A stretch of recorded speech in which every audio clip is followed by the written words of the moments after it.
ഇതാണ് സ്നേഹനിധിയായ ലക്ഷ്മി, സ്നേഹവീടിൻ്റെ പുതിയ മെമ്പറാണ്. ഇന്ന് 10/12/2025. ഞങ്ങളെ ഒന്നും ജീവിതത്തിൽ ഒരിക്കലും മറക്കാനാവാത്തൊരു സുന്ദര ദിനം. നമ്മുടെ പ്രിയപ്പെട്ട സ്നേഹനിധിയായ റസിയാത്ത ഗൾഫിലേക്കൊരു യാത്ര പോവുകയാണ്. അവർക്കൊരു സ്നേഹസമ്മാനം കൊടുക്കണം, അതിനു വേണ്ടി വന്നതാണ്. ആ കൂട്ടത്തിലെ നമ്മുടെ ലക്ഷ്മിക്ക് ഒരു സ്നേഹോപഹാരം നൽകുന്നുണ്ട്.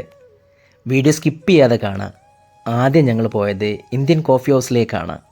ചായ കുടിച്ചിട്ട് നേരെ പോയത് റൗണ്ടിലേക്കാണ്. അവിടെ വെച്ചായിരുന്നു സ്നേഹോപഹാരങ്ങൾ കൈമാറിയത്. കൂട്ടത്തിൽ സഫാനോ റൈഡ് ഒപ്പിച്ചു കേട്ടോ. ഇത് നമ്മുടെ ലക്ഷ്മിയുടെ വണ്ടിയാണ്. അനുവിൻ്റെ വകയായിരുന്നു ഐസ്ക്രീം. അതുകൊണ്ട് തന്നെ ഐസ്ക്രീമിന് വല്ലാത്ത രുചി. പാവാണ് അനു. അനു ഞങ്ങളെ നന്നായിട്ട് സ്വീകരിച്ചു കേട്ടോ. റസിയാത്ത വല്ലാത്ത ടെൻഷനിലാണ്. കാരണം മോളെ വിട്ട് ഗൾഫ് പോകുന്ന ടെൻഷന്. റസിയാത്ത ടെൻഷൻ ആവണ്ട കേട്ടോ. സ്നേഹ വീട്ടിലെ മുഴുവൻ ആളുകളും നിങ്ങളുടെ കൂടെയുണ്ട്.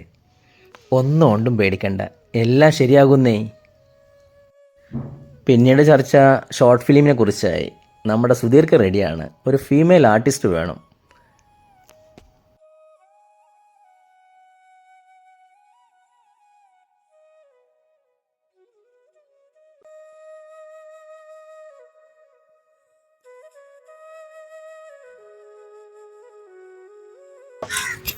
ലക്ഷ്മി, നമസ്കാരമുണ്ട്.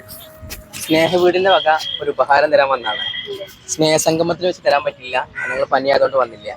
ഇപ്പൊ തരികയാണ്, കൊടുത്തോട്ടെ.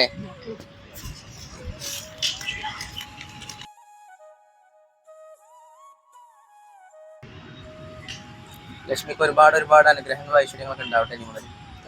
ഞങ്ങളൊക്കെ കൂടെ ഉണ്ട് കേട്ടോ. ഒറ്റയല്ല, we are one and one family. പേര് പറയും. അനുജ തൃശ്ശൂർ. ലക്ഷ്മി പത്തനംതിട്ട. ഫസീജ ചാലിശ്ശേരി. റസിയ തൃശ്ശൂർ. സുധീർ പാണ്ടിക്കാട്. ഓക്കെ, ഇന്ന് തൃശ്ശൂരാണുള്ളത്. ഇന്ന് വരാനുള്ള കാരണം എന്താ വെച്ചാൽ നമ്മുടെ പ്രിയപ്പെട്ട റസിയാത്ത ഗൾഫിൽ പോവുകയാണ് ഈ വരുന്ന 15-ാം തീയതി. അപ്പൊ റസിയാത്തനെ കാണാനും അതുപോലെ റസിയാത്തക്ക് ചെറിയൊരു സ്നേഹസമ്മാനം കൊടുക്കാനും വേണ്ടി വന്നതാണ്. കഴിഞ്ഞ മാസം റസിയാത്ത ചെറിയ സഹായം ചോദിച്ചിരുന്നു, അന്ന് കൊടുക്കാൻ പറ്റില്ല. പക്ഷെ എൻ്റെ സുധീറിന്റെ വക ഒരു ചെറിയ സമ്മാനം ഉണ്ട്, അത് കൊടുക്കാൻ വേണ്ടിയിട്ടാണ്. എടുത്തോളൂ. ഹാപ്പി അല്ലേ?